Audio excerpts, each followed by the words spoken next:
बहुत सारे विद्यार्थियों ने डिमांड करी थी कि सर आप इंग्लिश का ग्रेड फर्स्ट का ग्रेड सेकंड का बैच जो है वो आप लेकर के आइए।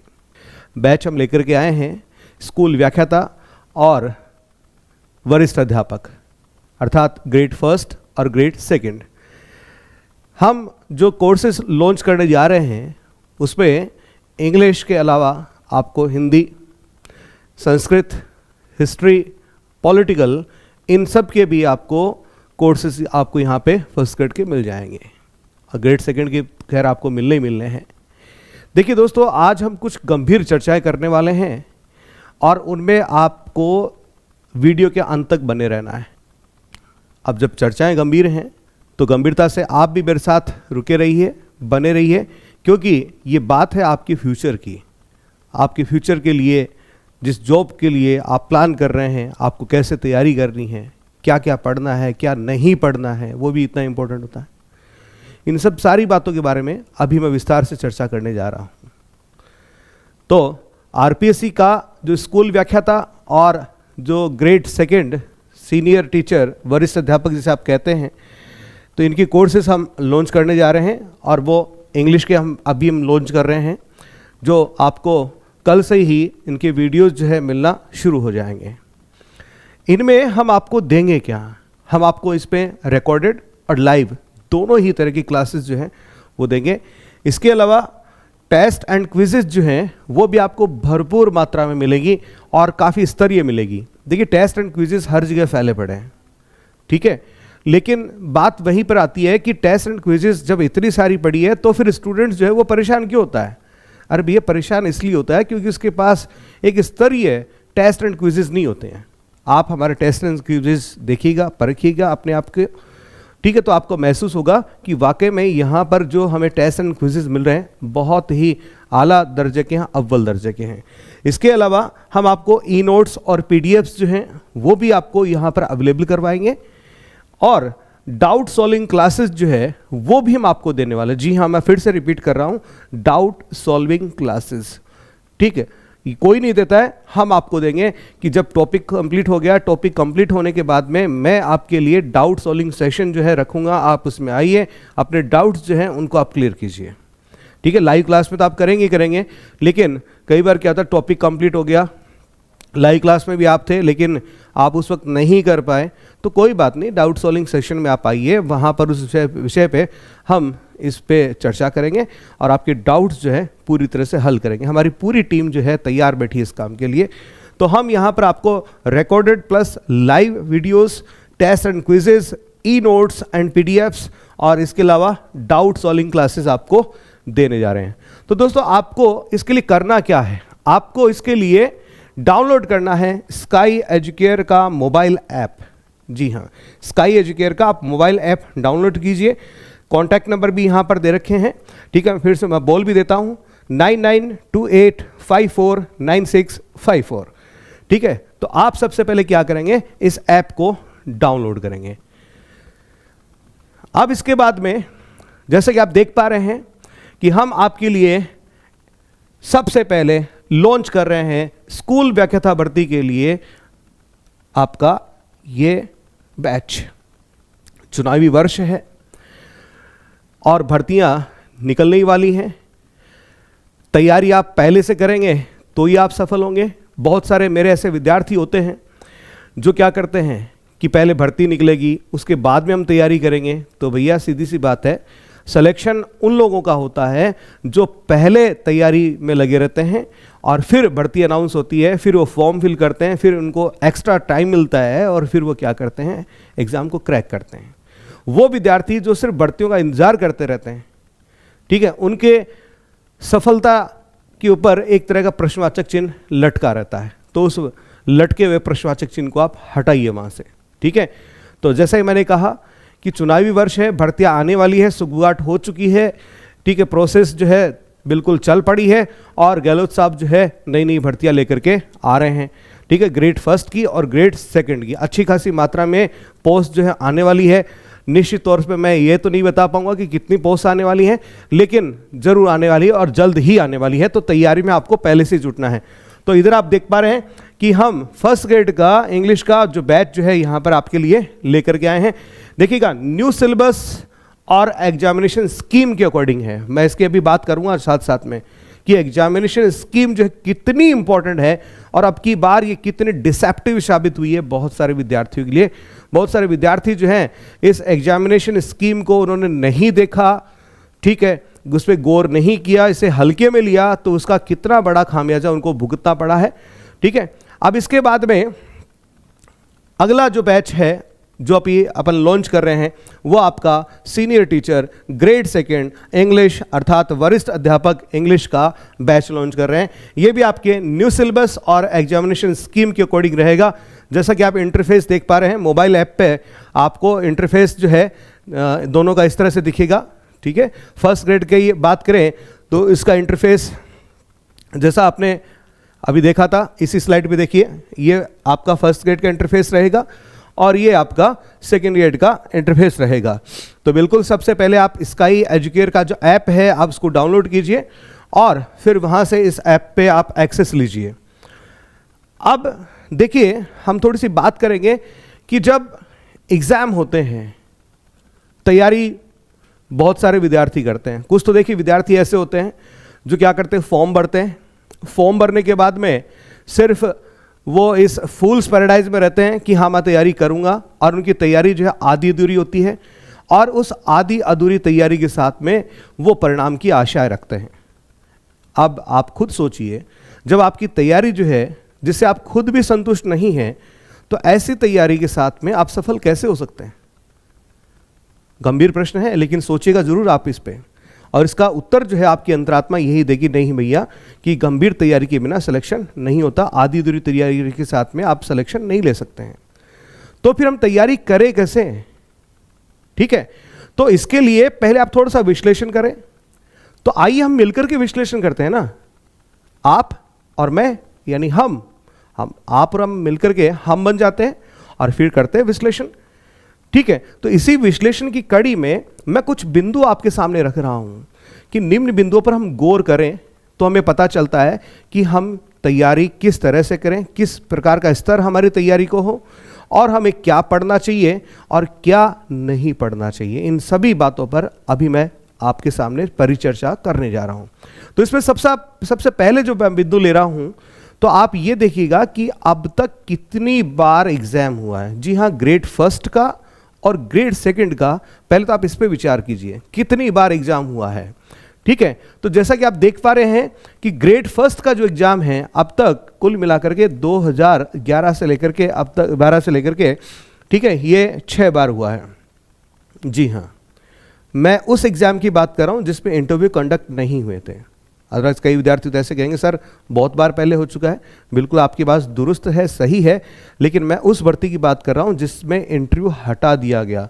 यानी आपने अपना एग्ज़ाम क्लियर किया और एग्ज़ाम क्लियर करते ही आप उसमें जॉब के लिए चले गए। अदरवाइज पहले आरपीएससी क्या करती थी आपको पता है? ठीक है, आरपीएससी आपका एक स्क्रीनिंग टेस्ट लेती थी, उसको आप क्लियर करते थे, फिर आपका एक फर्स्ट ग्रेड का आपका इंटरव्यू होता था और फिर जाकर के आपको जॉब मिलती थी। ठीक है, और ग्रेड सेकंड जो है उसकी बात करें तो अब तक ये 9 बार हुआ है।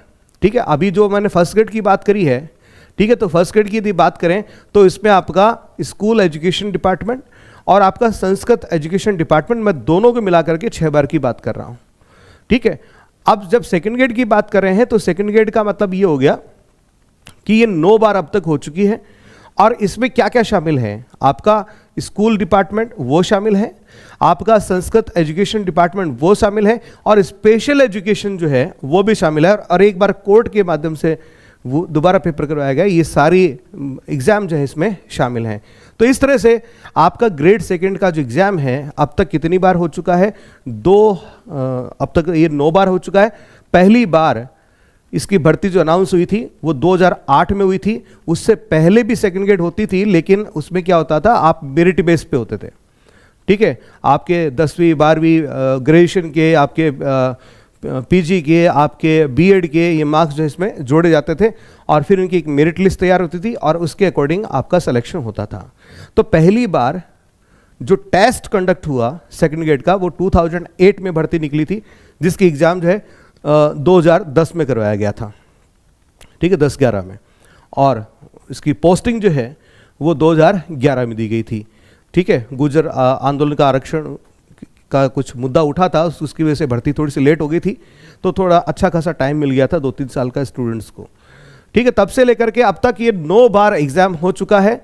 अब थोड़ा सा इसमें आगे और बढ़ते हैं, ठीक है। और अब हम बात करते हैं कि 2022 से पहले तक लगभग कट ऑफ क्या रहती थी, यानी अभी जो रिसेंट जो भर्तियां हुई हैं उनसे पहले तक जो कट ऑफ है क्या रहती हुई आई है। तो बात करते हैं सबसे पहले फर्स्ट ग्रेड की। तो फर्स्ट ग्रेड की यदि हम बात करें तो ये 69 से लेकर 75% इसके इर्द गिर्द रहती है, ठीक है। और कमोवेश यही हाल जो है आपका सेकंड ग्रेड का है कि इसकी जो कट ऑफ है वो भी 69 से 75% के आसपास ही रहती है। हाँ, जो सबसे पहली जो भर्ती हुई थी उसका पेपर काफ़ी अच्छा आया था, बहुत अच्छा पेपर उसको बताया गया और काफ़ी बहुत ही शानदार पेपर रहा, मैंने खुद ने उसको दिया था और 5th रैंक जो है मैंने ली थी। तो वहाँ उसकी यदि अपन बात करें तो वो काफ़ी अच्छा स्टैंडर्ड का पेपर था, 65 के लगभग उसकी मेरिट गई थी, उसकी कट ऑफ गई थी। लेकिन उसके बाद से जो पेपर जो है इतने स्तरीय नहीं आए, तो जब स्तरीय नहीं आएंगे तो आप ऑब्वियसली आपकी मेरिट बढ़ेगी। हालांकि इस बीच में पेपर लीक के जो आरोप हैं वो भी लगते रहे हैं और बड़ी दुखद बात है पेपर लीक होना इत्यादि इत्यादि बातें जो हैं, लेकिन ये चीज़ें अपने वश में नहीं हैं तो हम उन पर ज़्यादा कोई बात कर भी नहीं पाएंगे। कौन दोषी है कौन दोषी नहीं है उनकी चर्चा भी हम यहाँ पे नहीं करेंगे। हम सिर्फ अपनी मेहनत की बात करेंगे कि हम यानी आप और मैं यानी हम मिलकर के किस तरह से मेहनत करें कि ये सारी इस बाधाएं जो हैं हम इनको पार करें और सफलता के मुकाम को हम हासिल करें, ठीक है। तो कट ऑफ की बात भी हमने कर ली, कट ऑफ के बारे में बात कर ली। अब मैं आपसे बात करूंगा सिलेबस की। जी हाँ, मैं बात करने जा रहा हूं किसकी, सिलेबस की। तो सिलेबस जो है वो एक बहुत बड़ी भूमिका निभाता है आपकी रणनीति बनाने में। देखिए, युद्ध जो है लड़े जाते हैं तो पहले स्ट्रेटजी तैयार करी जाती है और उस स्ट्रेटजी को जब आप एग्जीक्यूट करते हैं तो आप युद्ध यानी लड़ाई जीतते हैं। तो ये एग्जाम जो है ये भी आजकल युद्ध ही बन चुका, लड़ाई बन चुका है। उसकी आपको स्ट्रैटेजी जो है पहले से तैयार करनी होती है, उस स्ट्रैटेजी को आपको एग्जीक्यूट करना होता है। अच्छे से यदि आप एग्जीक्यूट करते हैं तो परिणाम आपकी सफलता होता है, और यदि आपके एग्जीक्यूशन में कहीं पर कोई चूक हो जाती है तो परिणाम असफलता के रूप में आपको देखने को मिलता है। और दोस्तों, असफलताएं जो हैं बहुत ही निराशा लेकर के आती हैं, ठीक है। तो इन निराशाओं से बचने के लिए आप मेरे साथ यहाँ बैठ कर के स्ट्रेटजी जरूर बनाइए, ठीक है। देखिए कि सिलेबस में क्या क्या है, ठीक है। सिलेबस में क्या चेंज हुए हैं, बिल्कुल 2022 में जो एग्जाम हुआ है उसके सिलेबस में बिल्कुल चेंज हुआ है। यहाँ तक कि एग्जामिनेशन स्कीम जो है उसमें भी चेंज हुआ है, ठीक है। बहुत सारे विद्यार्थियों ने इन बिंदुओं की तरफ ध्यान नहीं दिया, कुछ ने सिर्फ सिलेबस की तरफ ध्यान दिया, लेकिन जो एग्जामिनेशन स्कीम जो है उसकी तरफ ध्यान नहीं दिया है। लेकिन मैं अब आपका ध्यान यहाँ पर दिलाऊंगा, आप बिल्कुल गौर से देखिएगा और समझिएगा कि उस एग्जामिनेशन स्कीम का फर्क क्या पड़ा। यदि अभी आपने ग्रेड सेकंड का पेपर देखा हो तो आपको पता चलेगा कि 150 में से लगभग 65 से ज़्यादा सवाल जो है लिटरेचर से रिलेटेड थे। ऑलमोस्ट आधा पेपर मान लीजिए आप कि वो लिटरेचर से रिलेटेड था। लेकिन यदि हम पुरानी एग्जामिनेशन स्कीम की बात करें तो आप पाएंगे कि उसमें लिटरेचर के लिए मात्र 30, जी हाँ बिल्कुल 30 मार्क्स मैक्सिमम कस करके ज़्यादा से ज़्यादा आरपीसी को कितने सवाल पूछने चाहिए थे उससे 15 यानी 30 नंबर के सवाल उससे पूछने चाहिए थे। लेकिन यहाँ पर 120 से ज़्यादा के सवाल जो हैं वो किससे पूछ लिए गए, लिटरेचर से। अब लिटरेचर जो स्टूडेंट जो है एग्जामिनेशन स्कीम उसको देख के नहीं गया था उसको परेशानी होगी। अब परेशानी का मतलब क्या है, बहुत ही दिक्कत होगी। इवन पेपर ऐसा आ गया यार कि इंग्लिश में ग्रेड सेकंड में कोई 110 क्वेश्चन से ऊपर यदि कर रहा है तो नेगेटिव मार्किंग का शिकार हो रहा है, ठीक है। तो अब की बार आप देख लीजिएगा कि कट ऑफ जो है काफी डाउन जाने वाली है। बहुत सारे लोग बता रहे हैं कट ऑफ इतनी जाएगी उतनी जाएगी, लेकिन भैया मेरा आकलन जो कहता है वो अराउंड 300 से 305 के लगभग जनरल कैटेगरी के लिए, ठीक है, वो एक सेफ स्कोर माना जाएगा, ठीक है। अब बात करते हैं फर्स्ट ग्रेड की। तो फर्स्ट ग्रेड में भी ऐसा कुछ हुआ, बिल्कुल। जो एजुकेशन साइकोलॉजी जो है जिसके आपको 30 क्वेश्चंस देखने को मिलते थे, अब की बार 30 के बजाय 20 क्वेश्चंस पे आप ले आए, ऐसा क्यों हुआ? वो भी हुआ एग्जामिनेशन स्कीम की वजह से। तो आपको एग्जामिनेशन स्कीम को भी इस रणनीति में एक अच्छी खासी भूमिका के लिए इसको बिल्कुल बांध के रखना है, तैयार रखना है, ठीक है, इसमें शामिल करना है अपने को। तो सबसे पहले मैं बात करूंगा आपसे ग्रेड सेकंड का सिलेबस। जी हाँ, मैं बात कर रहा हूं ग्रेड सेकंड का सिलेबस, जो नया जो सिलेबस आया है उसकी बात कर रहा हूं। जो पुराना सिलेबस था और जो नया सिलेबस है उसमें 2 टॉपिक जो है जोड़े गए हैं, ठीक है। एक तो आपके जो कंफ्यूजिंग वर्ड्स हैं और मिस स्पेल्ड वर्ड्स हैं, इनको जोड़ा गया था। अब क्या एक सवाल पूछा था अकोमोडेशन, ठीक है, तो याद आ गया होगा जिन्होंने से ग्रेड सेकंड का एग्जाम दिया है, तो अकोमोडेशन का एक शब्द पूछा था, जी हाँ, मिस स्पेल्ड के लिए पूछा था, याद आया होगा आपको, ठीक है। तो ये एक नया टॉपिक इसमें ऐड ऑन किया, और कुछ जैसे लिटरेचर के टॉपिक्स हैं उनको डिफाइन कर दिया, थोड़ा सा परिभाषित कर दिया, ठीक है। जैसे लिटरेरी फॉर्म्स हैं, लिटरेरी डिवाइसेस हैं, लिटरेरी टर्म्स हैं, तो उसमें पहले कुछ भी पूछ सकते थे उसमें, अब की बार इसमें थोड़ा सा सीमित कर दिया। तो चलिए देखते हैं, इसमें पहले सिलेबस को देख लेते हैं। तो ग्रेड सेकेंड इसका जो पार्ट फर्स्ट है, ठीक है, secondary and senior secondary standard, जिसमें ग्रामर एंड यूसेज ये इसमें इन्वॉल्व किए गए। तो पहला जो आपका टॉपिक पार्ट्स ऑफ स्पीच है, तो पहले जो सिलेबस था उसमें पार्ट्स ऑफ स्पीच सारे थे, noun, pronoun, verb, adverb, adjective, adverb, preposition, conjunction, interjection, ये आपके 8 पूरे थे। लेकिन अब क्या कर दिया इसमें, नाउन ले लिया, वर्ब ले ली, एडजेक्टिव्स ले लिए और एडवर्ब्स ले लिए। यानी एक तरह से देखा जाए जो पार्ट्स ऑफ स्पीच में जो ओपन क्लास आइटम्स हैं उनको रख लिया गया और जो क्लोज क्लास आइटम्स हैं उनको ड्रॉप कर दिया गया, ठीक है। एक तो ये परिवर्तन हुआ। फिर आपके आर्टिकल्स एंड डिटरमिनर्स हैं, टेंसेस हैं, प्रीपोजिशंस हैं, मॉडल ऑक्सिलरीज हैं। देखिए मैंने इनको यहाँ एक डिफरेंट कलर में, ब्लू कलर में आपके सामने मैं लेकर के आया हूँ।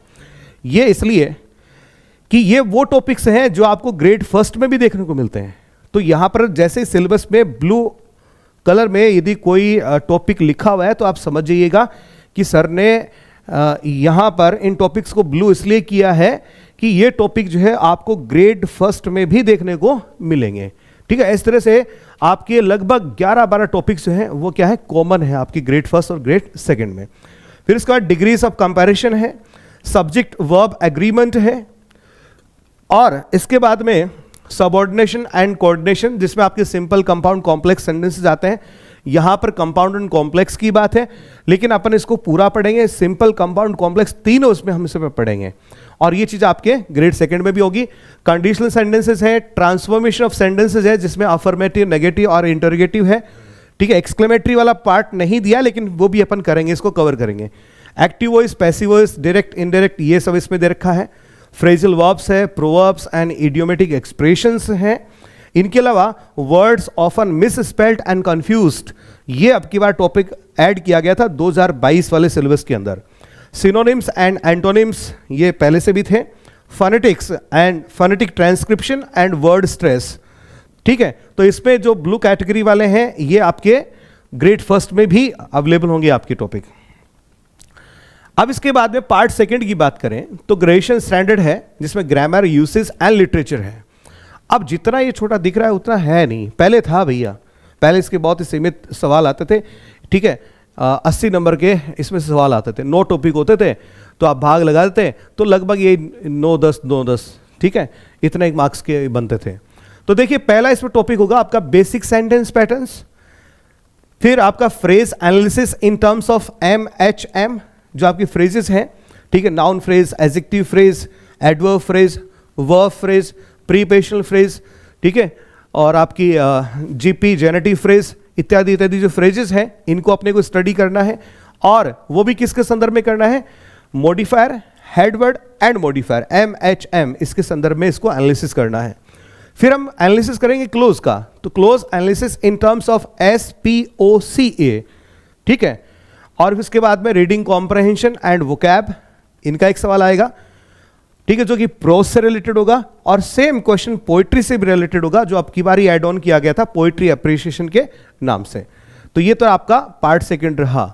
अब पार्ट सेकंड में ही an acquaintance with literary forms and devices, तो यहां पर थोड़ा सा इन्होंने क्या कर दिया, चीज़ों को डिफाइन कर दिया। पहले इसमें जो सब टाइटल्स है ABCD ये नहीं थे, ठीक है, लेकिन अब की बार ऐड ऑन कर दिया, तो ये आपके लिए एक सुविधा कर दी, ठीक है। तो इसमें आपके ओड है, एलिजी है, सोनेट है, एपिक और मोक एपिक है, ड्रामेटिक मोनोलॉग है, बैलेट्स है, अलिट्रेशन, हाइपरबली, सिमली, मेटाफर और पर्सोनिफिकेशन, सटायर, आयनी और ओनोमेटोपोइया, ये सारे दे रखे हैं। और इनमें से ये जो मैंने ब्लू कलर का रखा है वो आपके ग्रेड फर्स्ट में भी, देखिए सटायर और आयनी, तो इसमें आयनी तो आपका ग्रेड फर्स्ट में भी आपको मिलेगा, लेकिन सटायर जो है ये आपको वहां पे नहीं मिलेगा, इसलिए मैंने सिर्फ इसी को ब्लैक किया है। फिर इसके अलावा फिर an acquaintance with major literary periods, जो सबसे ज्यादा सवाल जो पूछे अब की बार ग्रेड सेकंड में, लिटरेरी पीरियड्स और लिटरेरी मूवमेंट्स यहां से उठा उठा के पूछे थे, और इंडियन राइटर्स के भी काफी सवाल आए थे, काफी अच्छे सवाल आए थे, ठीक है। तो बात करें इसमें मेजर लिटरेरी पीरियड्स की, तो इसमें रिनेसा से स्टार्ट किया उन्होंने, renaissance, metaphysical, Jacobean, neoclassical, romantic, Victorian, modern और पोस्ट मॉडर्न। लेकिन इससे पहले भी एंग्लो सेक्शन, ठीक है, और जो एज ऑफ चौसर है उनको भी अपन लेंगे, और बीच में एक बैरन एज आ जाती है लगभग 100 साल की, तो उसको उसमें तो खैर कोई लिटरेचर इतना प्रोड्यूस हुआ ही नहीं, तो उसको बैरन एज बोलते हैं, तो उनको इन्होंने अलग रखा है, लेकिन हम उनकी भी चर्चा करेंगे, उनकी भी बात करेंगे, क्योंकि लिटरेचर थोड़ा एक्सटेंसिवली पढ़ेंगे तो अपने को ज्यादा फायदा रहेगा, ठीक है। अब लिटरेरी मूवमेंट्स की बात करें तो romanticism, Gothic, pre Raphaelite movement, जिसपे सवाल आया भी था अब की बार, पहले भी आ चुका है, realism, existentialism, stream of consciousness, symbolism, modernism और पोस्ट मॉडर्निज्म, ठीक है। मॉडर्निज्म, पोस्ट मॉडर्निज्म यहां से भी सवाल आए थे, तो लिटरेचर को काफी अच्छे से अपने को एक्सटेंसिवली देखना है, ठीक है। अब इसके बाद में बात करें तो an acquaintance with 20th century Indian writers या पोएट्स इन इंग्लिश, ठीक है, ऐसे भारतीय लेखक या कवि जो आंग्ल भाषा अर्थात अंग्रेजी में लिखते हैं, तो यहां पर भी नाम जो है इनके सीमित कर दिए गए हैं। सबसे पहला नाम रविंद्रनाथ टैगोर का लिया, अच्छा है, बिल्कुल अच्छा है। मुल्कराज आनंद लिया है, R.K. नारायण लिया है, ठीक है, लेकिन राजा राव को हटा दिया, ये थोड़ा सा इनजस्टिस सा लग रहा है, ठीक है, रखना चाहिए था राजा राव को। सरोजनी नायडू है, तोरू दत्त है, निसीम एस्केल है, रस्किन बॉन्ड, अरुण कोलाटकर है, अनीता देसाई, शशि पांडे, जिन पर अब की बार अच्छे सवाल है, कमला दास, जयंत महापात्रा, इन पे भी सवाल आया था, अमिताभ घोष, मंजू कपूर, अरुंधति रॉय, ठीक है, अरुण कोलाटकर पे भी सवाल था अपना। अब पार्ट थर्ड जो है वो है आपका टीचिंग मेथड्स, ये बिल्कुल सेम वैसा का वैसा ही है, जिसमें आपका GT method, grammar translation method, direct method, structural method, audiolingual method, ये आपके 4 मेथड्स हो गए। इसके अलावा CELT यानी कम्युनिकेटिव इंग्लिश लैंग्वेज टीचिंग है, और teaching of prose poetry, grammar and composition है, और basic principles of English teaching है। इसके अलावा selection, gradation, presentation and testing, इन पे बिल्कुल निश्चित सवाल होते हैं, बंदे बधाए ये मैटर हैं एकदम से, ठीक है। कोई स्टूडेंट्स जब अपनी कॉन्सेप्ट इनकी क्लियर कर लेता है तो किसी भी सवाल में अटकता नहीं है। दिक्कत ये कि आप लोग रटना शुरू कर देते हैं, रटना नहीं है, अपने को बिल्कुल समझ के काम करना है। तो खैर ये बात रही आपके सेकंड ग्रेड सिलेबस की। अब इसकी स्कीम को आप देखिएगा एक बार, ठीक है। तो पहले तो ये देखिएगा कि 300 नंबर के हैं, तो भैया 150 सवाल हैं, एक सवाल 2 नंबर का होगा तो 300 मार्क्स हो गए। टाइम देखिए आप 2 hours 30 minutes, यानी 150 मिनट। सवाल कितने हैं? 150, और मिनट्स भी कितने हैं? 150, यानी 1 मिनट में आपको एक सवाल हल करना है। ध्यान रखिएगा, 1 मिनट और एक सवाल। आगे मैं इस पे बात करूंगा, बहुत ही गंभीर बात है, ठीक है। इसके अलावा आप देखें तो यहां पर knowledge of secondary, senior secondary, graduation level और टीचिंग मेथड का दे रखा है, ये आपको पता ही है। अब अंतर क्या है? अंतर ये है कि आपका ये वाला जो पोर्शन है knowledge of secondary and senior secondary, ये पहले मेंशन होता था कि ये कितने नंबर का आएगा? 180 नंबर का आएगा। और ये जो ग्रेजुएशन लेवल है ये कितने नंबर का आएगा? 80 नंबर का आएगा, ठीक है। और जो आपके टीचिंग मेथड्स हैं ये कितने नंबर के आएंगे? 40 मार्क्स के आएंगे। ये आपकी एग्जामिनेशन स्कीम में होता था या नहीं होता था? बिल्कुल होता था, लेकिन अब की बार सिलेबस से बड़ी चालाकी से इसको हटा दिया गया। तो माय डियर फ्रेंड्स, इसका मतलब ये है कि अब आरपीएससी फ्री है कि 300 नंबर का जो पेपर है, उस 300 नंबर के पेपर में से वो कितने भी सवाल किसी भी टॉपिक का पूछ सकता है। पहले क्या था कि टीचिंग मेथड्स आप कितने की पूछ सकते हो, मैक्सिमम 40 मार्क्स के, और ये जो ग्रेजुएशन लेवल वाला मैटर है, ठीक है, जिसमें आपके 9-10 टॉपिक हैं, ये सिर्फ आप 80 मार्क्स के अंदर अंदर ही सीमित रहिए, वहीं तक पूछिए। लेकिन अब ये बाउंड्रीज टूट चुकी हैं, लेकिन ये बाउंड्रीज संस्कृत डिपार्टमेंट में अभी भी है, और इसकी वजह से आपने देखा होगा कि लिटरेचर वहां थोड़ा सा बढ़ाने की कोशिश तो करी, लेकिन बहुत ज्यादा बढ़ा नहीं पाए थे। देखा होगा ना अपने पेपर, ठीक है। तो इसकी वजह ये है। तो एग्जामिनेशन स्कीम जो है कितनी इंपॉर्टेंट हो गई, क्योंकि पुराना जो ट्रेंड चल रहा था इसके अकॉर्डिंग चल रहा था 180 मार्क्स, ये पूरी प्योर ग्रामर पढ़ी यार, ठीक है। ग्रामर में हमारे जैसे बिल्कुल बंदे होशियार पढ़े, ठीक है, टका कर आए ग्रामर। अब वो तो वेट कर रहे थे यार ग्रामर आएगी, और यहां आधा पेपर जो है लिटरेचर का आ गया। क्यों आ गया? क्योंकि एग्जामिनेशन स्कीम ने आरपीसी को अलाउ कर दिया, उसके हाथ खोल दिए उन्होंने। अब आप क्या कर सकते हैं? इसके खिलाफ कहीं आप शिकायत भी नहीं कर सकते, ठीक है। ये सावधानी बरतनी थी आपको कि ये जो एग्जामिनेशन स्कीम यहां से हटाई गई है, संस्कृत डिपार्टमेंट में अभी भी, मैं फिर से कह रहा हूं, वहां पर अभी भी है और यहां पे नहीं है। तो इसका ये नुकसान हुआ कि लिटरेचर इतना ज्यादा आ गया। और लिटरेचर आप लोग क्या करते हैं, थोड़ा सा ही पढ़ते हैं कि 3 टॉपिक तो हैं, एक तो इंडियन राइटर्स का हो गया, एक लिटरेरी मूवमेंट्स का हो गया, ठीक है, मूवमेंट्स एंड पीरियड्स का, और आपका एक लिटरेरी फॉर्म्स एंड टर्म्स का हो गया। ये 3 टॉपिक हैं पूरी एग्जाम स्कीम में। ये आपके कौन से में आते हैं? ग्रेजुएशन स्टैंडर्ड में आते हैं, जो कि पूरा ही ओवरऑल 80 मार्क्स का है, ठीक है। और उसमें टॉपिक कितने हैं? 10। तो आपने तो सीधा सीधा भाग दे दिया उसमें, 10 का भाग दे दिया, ठीक है। तो आपने सोचा मोटा मोटी ज्यादा ज्यादा क्या पूछ लेगा अगला, 15 सवाल पूछ लेगा यार, लेकिन पूछ कितने लिए पता चल गया ना अभी आपको, ठीक है। तो अब की बार ऐसी गलतियां नहीं होनी चाहिए, लेकिन इसका मतलब यह भी नहीं है कि अब की बार भी लिटरेचर ही इतना ज्यादा आएगा, ठीक है। ये आपके लिए एक घंटी बजाने वाली बात है कि आपको पहले से अब क्या कर लेना है, अपने आप को तैयार कर लेना है कि मेरा लिटरेचर भी मुझे स्ट्रांग कर लेना है, ठीक है। कुछ विद्यार्थी तो ऐसे होते थे, ये पूरा बाकी का निपटा लिया, लिटरेचर का थोड़ा बहुत पढ़ लिया, ओके वाला पढ़ लिया, और कि चलो ठीक है मेरी तैयारी बहुत अच्छी है। तो उन विद्यार्थियों के साथ देखिए अब की बार क्या हुआ है, और रिजल्ट आने दीजिए, पता चल जाएगा, ठीक है। और जो अभी कह रहे हैं कि मेरे 140 सही हैं, 150 में से 130 सही हैं, ठीक है, 120 सही हैं, वो सब के सब नीचे आने वाले हैं, ठीक है। मैं कोई डरा नहीं रहा हूं, जो हकीकत है वो बता रहा हूं, ठीक है। आगे बढ़ते हैं, और अब मैं बात करूंगा आपको ग्रेड फर्स्ट की, जो फटाक से बात कर लेते हैं, कुछ इंपॉर्टेंट बातें अपने को आगे भी करनी है। तो ग्रेड फर्स्ट जो है, इसका सिलेबस जो है, part first senior secondary level, इसमें आर्टिकल्स, डिटरमिनर्स, टेंसेस, ट्रांसफॉर्मेशन, जिसमें direct indirect, active passive, affirmative negative interrogative, और सिंपल कंपाउंड और कॉम्प्लेक्स, ये सारे के सारे आपको ग्रेड सेकंड में भी मिल रहे हैं। और इसके बाद में ऑक्सिलरीज, जिसमें मॉडल ऑक्सिलरीज भी है, ठीक है, prepositions, phrasal verbs and idioms, ये भी ग्रेड सेकंड में है आपके, रीडिंग कॉम्प्रहेंशन, और इसके बाद में यहां पर आपको precis writing, letter writing, report writing, ये जो कंपोजिशन पार्ट है उसमें से 3 टॉपिक्स आपको यहां मिल जाते हैं। तो कुल मिला के 10 टॉपिक है यहां पे। अब हम ग्रेजुएशन लेवल पे चलते हैं, ठीक है।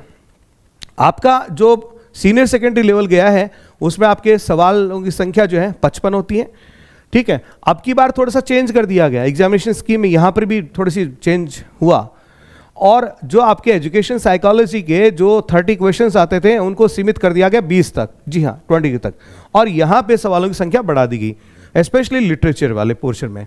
तो यहां पर ग्रेजुएशन लेवल पे पोइट्री की बात करें तो 8 पोएम दे रखी है, मिल्टन की ऑन हिज ब्लाइंडनेस है, जॉन डन की go and catch a falling star है, वर्ड्सवर्थ की daffodils, Shelley, ode to west wind, Keats, Browning, Nissim Ezekiel, Kamala Das, इत्यादि इत्यादि। ड्रामा की बात करें तो 2 ड्रामा दे रखे हैं, दोनों ही शेक्सपियर के, मैकबेथ एक ट्रेजेडी है और एज यू लाइक इट जो है एक ट्रेजी कॉमेडी है। प्रोज की बात करें तो 2 महान निबंधकार एसेस जो हैं, बेकन जिसको बहुत ही प्रैक्टिकल व्यक्ति कहा जाता था, ठीक है, और लैम जिसको एक बहुत ही इमोशनल व्यक्ति कहा जाता था, जो ह्यूमर एंड पैथोस के बादशाह थे, ठीक है। तो उनकी यहाँ पर बात होगी।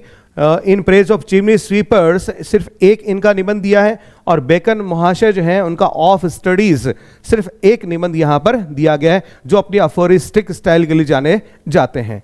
इसके बाद में फिक्शन की बात करें तो यहाँ पर थॉमस हार्डी है, द मेयर ऑफ कास्टरब्रीज, ठीक है, ये नॉवल आप पढ़ेंगे जिसके 45 ठीक है चैप्टर्स हैं। R K Narayanan, the vendor of sweets, हम देखेंगे इनका।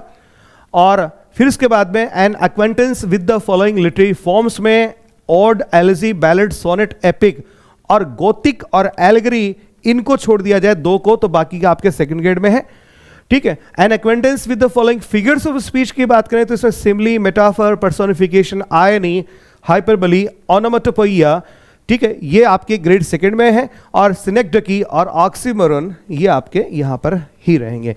इसके अलावा phonetic transcription and word stress, और ये सेम टॉपिक जो है आपको सेकंड ग्रेड में मिलता है, phonetic transcription and word stress, ठीक है।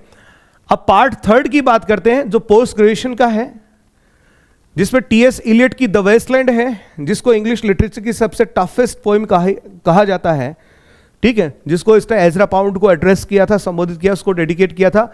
इसके अलावा हैरोल्ड पिंटर का द बर्थडे पार्टी है, एक इंसिडेंटल नॉवेल है, ठीक है। और अनीता देसाई इसका क्राई द पिकॉक। अब इसी में वैरायटीज ऑफ लैंग्वेज की हम बात करेंगे तो क्रियोल, पिजिन, कोड स्विचिंग और कोड मिक्सिंग, ये भाषा के प्रकार हैं, तो ये हैं।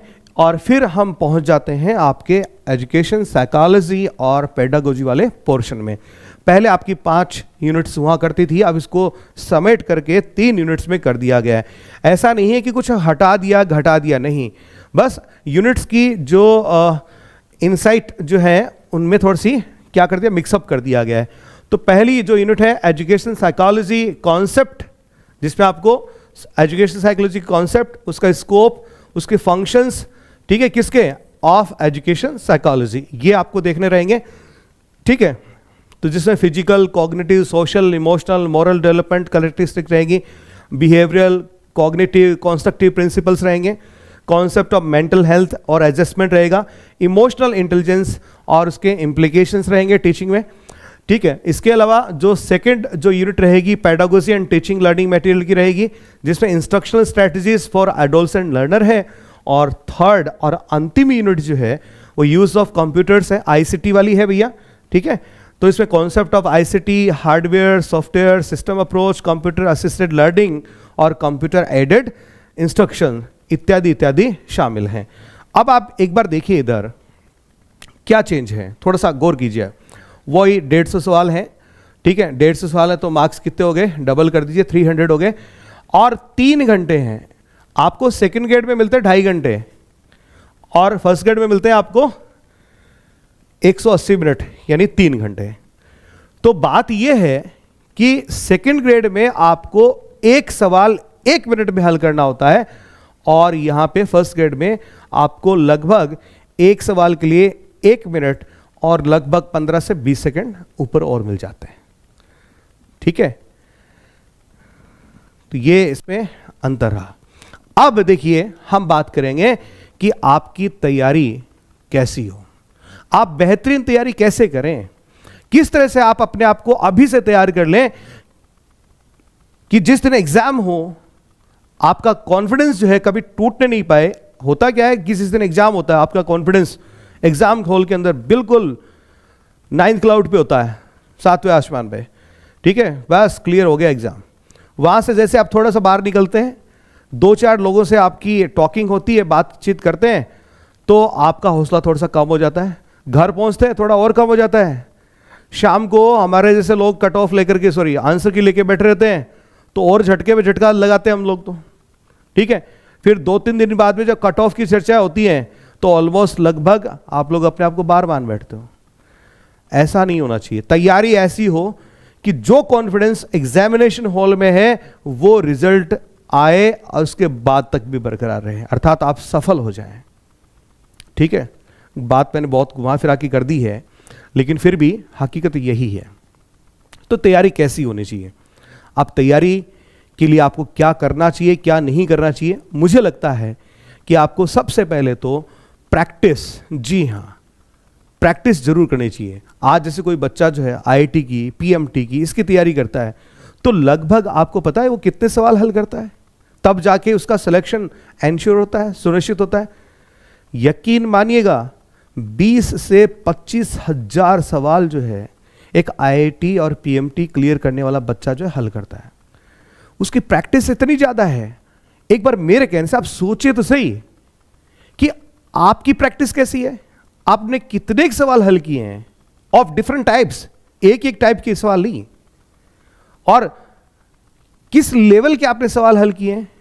आपने कभी 2-3 हजार सवाल भी हल किए हैं? नहीं ना, तो फिर आप सिलेक्शन के लिए उम्मीद कर सकते हैं। तो मेरे दोस्तों सावधान हो जाइए, सिलेक्शन यदि लेना है, ठीक है, तो आपको प्रैक्टिस करनी ही पड़ेगी।